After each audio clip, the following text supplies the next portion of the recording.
절대자 하나님이 사람이 되어 사람 속에 오신 이 성탄절, 그 성탄절을 앞두고 우리가 기초를 닦는 작업을 지금 하는 대강절이라 그런 말입니다.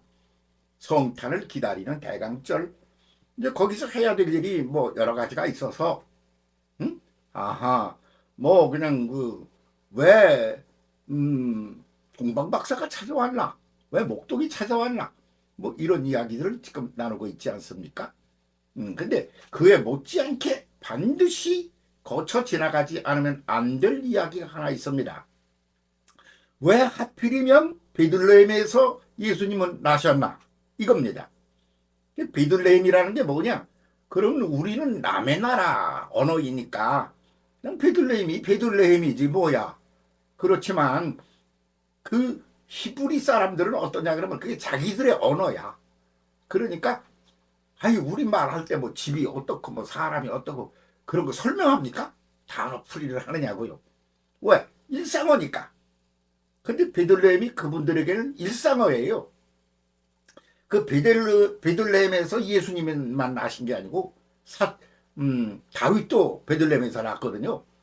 그러니까 아유 자기들이 굉장히 존경에 맞지 않는 다윗의 출생지이기도 해. 뭐 그렇게 안다 그 말이야. 그런데 그 단어 풀이로는 베들레헴이 무슨 뜻이냐? 그 단어가 무슨 뜻이냐?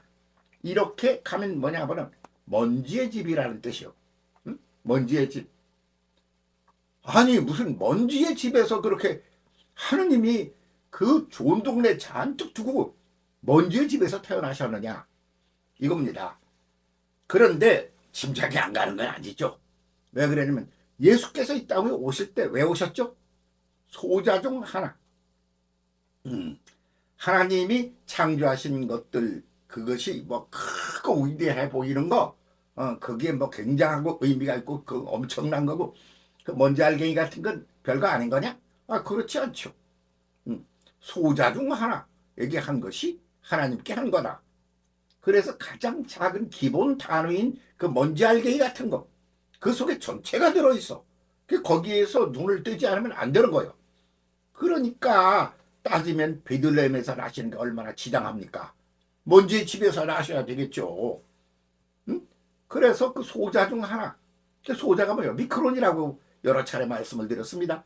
미크론이 뭐냐? 그러면 아주 아주 최하의 그런 알갱이 같은 존재야. 미크론이. 그런 존재. 그 미크론 소자. 그를 위하여 십자가에 죽으시러 오신 거예요. 생애 전체를 고스란히 바쳐서 섬기려고 말이죠. 그러니까 당연히 베들레헴에서 나셔야 많은 거 아닐까요? 그래서 예수님은 베들레헴에서 왜 나셨나? 하필이면 왜 베들레헴에서 나셨나? 해서 그 다음 질문이 올라가면 예수님은 베들레헴에서 나시는 게 맞다. 다른 데서 나시면 안 된다. 왜? 예수님은 큰 세상을 통치하고 까불지 마! 다 내가 만들어 놓은 건데 어따 대고 이렇게 수직 지배 구도가 아니야. 소자 중 하나. 먼지 알갱이 같은 존재. 그를 위하여 십자가에서 목숨을 바쳐 섬기는 거예요. 그게 하나님이 세상에 오신 이유야. 그래서 소자 중 하나에게 눈뜨지 못하면 시작도 못하는 거죠. 그렇다면 어디로에서 오셔야 되나요? 반드시 베들레헴 먼지의 집에서 오시는 게 맞다. 그 말입니다. 예. 그래서 뭐 이렇게 그냥 이야기를 합니다만 자세히 알고 싶은 분은 도대체 베들레헴이라는 말이 무슨 뜻이야? 그럼 사전도 좀 찾아보고 그래보세요. 그러면 이 소리가 그냥 지나가는 말이 아니라는 걸 다 확인하실 수 있게 될 거다. 그렇게 보는 겁니다. 그러면 그게 무슨 소리냐 이거요. 따져보자 이거요. 사람들은 몸뚱이를 가지고 있어요. 육체라는 것은 물질이에요. 그러니까 물질적 공간, 그 물질적 공간 안에 사람이 오늘을 살고 있다 그겁니다. 그러니까 공간 개념 속에 우리는 노예가 되어 있는 거예요. 그런 동네에서 살고 있는 거죠. 그 누가 더 이쁘게 생겼나? 누가 더 말을 잘하나? 누가 더 똑똑한가? 누가 더 높은 자리에 있나? 누가 돈을 더 많이 가지고 있나? 그게 다 뭐요? 누가 키가 큼지막한가? 아이고 얘는 쬐까만 게 난쟁이 같네. 그거 다 그런 거 아닙니까? 넌 어디서 살고 있어? 아이고 그 오두막집에 초라한 데서 살아? 난 강남에서 산다.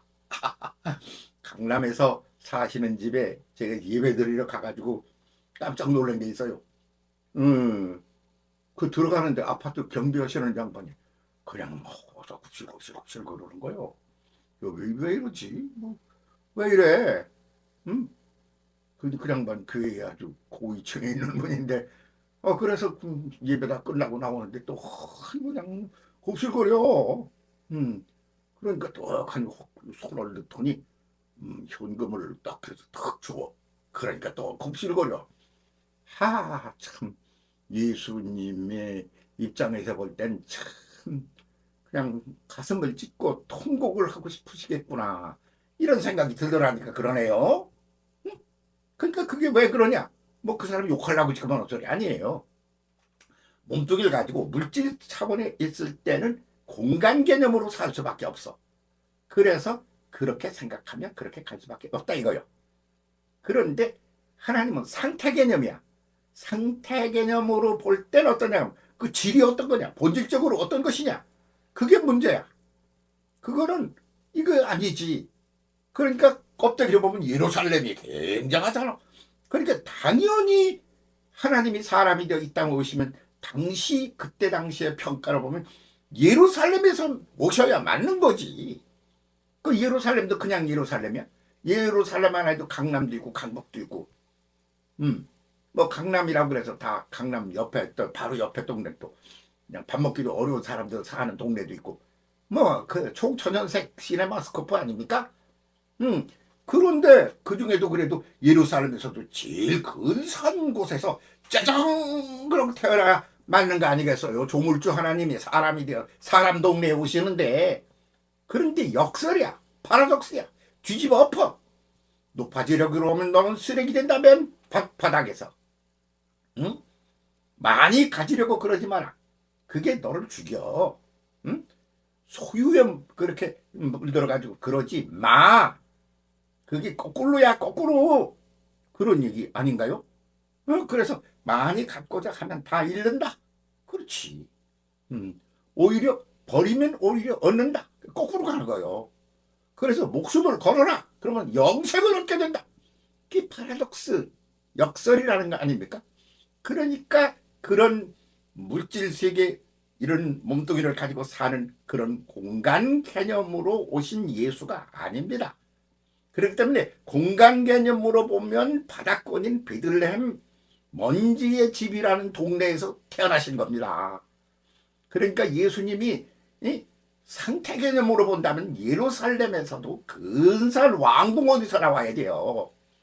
그런데 공간 개념이 아니고 공간 개념으로 하면 그렇단 말이에요. 근데 상태 개념으로 볼 땐 아니야. 그런 거고 관계가 없어. 그렇게 되면 거꾸로 가는 거야. 그러니까 먼저 이제 베들레헴에서 나셨다. 여기에 각성을 해야 돼요. 오늘 예수 믿는 우리들 여기에 눈이 떠져야 됩니다. 각성을 해야 됩니다. 예수님은 베들레헴에서 나셨다. 먼지의 집에서 나셨다. 여기에 눈이 못 뜨면 그러면 성탄절 12월 25일 날 성탄절에 와서 예수님 오셨다고 난리 쳐봤자야. 네? 시작이 제대로 안 된 거니까. 정신 차립시다. 주님은 하나님은 사람이 되어 사람 동네에 오시는데 어디서 오셨나? 베들레헴에서 태어나셨다. 먼지의 집에서 태어나셨다. 그것은 공간 개념으로 살아가는 육신을 가진 인간들에게 그거 말고 그 너머 속에 있는 상태 개념으로 바라봐라. 그렇게 시작하자. 그러는 말씀이다. 이 말씀에 눈이 떠지기를 바랍니다. 감사합니다.